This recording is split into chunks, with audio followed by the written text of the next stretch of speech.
కలిసి వచ్చే రంగు నేవీ బ్లూ. తదుపరి సింహరాశి. సింహరాశి వారికి వృత్తి ఉద్యోగాల పరంగా బాగానే ఉన్నా వ్యాపార పరంగా అంత అనుకూలంగా ఉండదు.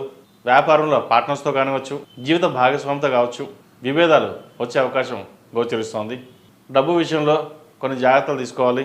ఈరోజు ఖర్చు పెడితే రేపు ఏమీ మిగలదు అనే ఉద్దేశంతో కావచ్చు, ఏదైనా సరే జాగ్రత్త పడమని చెప్తున్నాం. ఈరోజు ధనాన్ని ఖర్చు పెడతారు, రేపు మీకు రమ్మంటే రాదు. మీకు కావాల్సిన వాళ్ళే మిమ్మల్ని దూరంగా పెట్టడం, మిమ్మల్ని అడిగినప్పుడు కూడా సహాయం చేయమన్నప్పుడు కూడా ఎవరు సహాయం చేయకపోవడం జరుగుతుంటాయి. ఒక్కొక్కసారి ఎందుకే ఇలా జరుగుతుంది మనకి అనుకుంటారు. స్వయంకృత అపరాధన.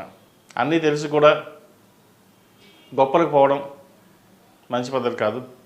ఎందుకంటే ఒక్కొక్కసారి పర్వాలేదు మనవాడే కదా, డబ్బులు ఇచ్చేద్దాం, రేపు పొద్దున ఇస్తాడు, ఎక్కడ పోతాడో అనుకుంటాం.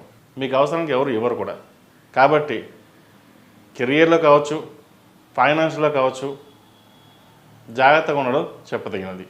కొత్తగా కెరీర్ని ప్రారంభించాలనుకునే వారికి ఈ వారం బాగుందని చెప్పొచ్చు. పార్ట్నర్షిప్ లేకుండా ఓన్గా పెట్టుకునే వారికి కూడా ఈ వారం బాగుంటుంది. కాబట్టి మంచి రోజు చూసుకుని వ్యాపారాన్ని ప్రారంభించండి. అలాగే వివాహాది శుభకార్యాల విషయంలో మీకంటూ ఒక స్పష్టత ఏర్పడుతుంది. అయితే మీకు నచ్చిన సంబంధం ఇంట్లో వాళ్ళకి నచ్చదు, వాళ్ళకి నచ్చిన సంబంధం మీకు నచ్చదు. ఇటువంటి విషయాలలో ఒకరినొకరు అర్థం చేసుకుని కుటుంబం అందరూ కలిసికట్టుగా ఒక నిర్ణయానికి వచ్చి ముందుకెళ్ళడం చెప్పదగినది. లేకపోతే భవిష్యత్తులో ఇబ్బందులు పాలయ్యే అవకాశం గోచరిస్తుంది.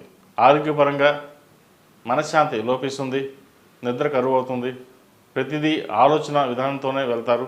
అయితే ఆహార నియమాలు పాటించి ఆలోచనలు పక్కన పెట్టి వెళ్ళడం వల్ల ఆరోగ్యకరంగా ఉంటారు.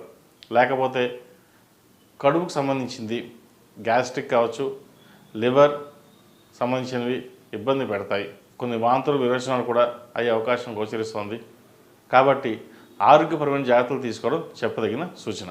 విదేశీ వ్యవహారాలు అనుకూలిస్తాయి. విదేశంలో ఉన్నవారికి మంచి పేరు ప్రఖ్యాతులు లభిస్తుంది, కోరుకున్న ఉద్యోగం లభిస్తుంది. అయితే ఖర్చుల విషయంలో జాగ్రత్తలు తీసుకోవాలి. రూపాయి ధనం వస్తే ₹2 ఖర్చు ఉంటుంది. ఖర్చుని మీకు మీరుగానే అదుపులో పెట్టుకోవాలి. గ్రీన్ కార్డ్, వీసా కోసం ప్రయత్నిస్తున్న వారికి ఈ వారం మంచి శుభవార్తలు వింటారు. విద్యార్థులకు కాలం అనుకూలంగా ఉంది. ఏ పని చేసినా సరే ముక్కుసూటిగా వెళ్ళడం కాకుండా నలుగురితో పాటు వెళ్ళడం చెప్పదగినది. లేకపోతే కాలేజీలో కావచ్చు, ఇంట్లో కావచ్చు, లేదా ఫ్రెండ్స్లో కావచ్చు చిన్న చిన్న ఘర్షణలు వచ్చే అవకాశం సూచిస్తోంది. కాబట్టి జాగ్రత్త వహించండి. ఈ రాశిలో జన్మించిన స్త్రీలకు వృత్తి ఉద్యోగాల పరంగా, వ్యాపార పరంగా అనుకూలంగా ఉంది. జీవిత భాగస్వామితో మాట్లాడేటప్పుడు కొన్ని జాగ్రత్తలు తీసుకోవాలి. లేకపోతే అనుమానానికి దారి తీసే అవకాశం కనిపిస్తోంది. ఈ రాశిలో జన్మించిన వారు ప్రతిరోజు ప్రతినిత్యం హనుమాన్ చాలీసా అలాగే కాలభైరవ అష్టకం పఠించడం చెప్పదగినది. ప్రతిరోజు ప్రతినిత్యం ఆదిత్య హృదయం, ఓం నమో నారాయణ ఒత్తులతో దీపారాధన చేయండి. మేధా దక్షిణామూర్తి రూపు ధరించండి. మంచి ఫలితాలు సంప్రాప్తిస్తాయి. మీకున్న తెలివితేటలు అమోఘం. మీ క్యాలిక్యులేషన్స్ ఎవరికి అర్థం కాదు కూడా. కాబట్టి మీకున్న తెలివితేటల్ని సరైన సన్మార్గంలో ఉపయోగించండి. మంచి ఫలితాలు సంప్రాప్తిస్తాయి. ఈ రాశిలో జన్మించిన వారికి కలిసి వచ్చే సంఖ్య 1, కలిసి వచ్చే దిక్కు తూర్పు, కలిసి వచ్చే రంగు తెలుపు. తదుపరి కన్యా రాశి.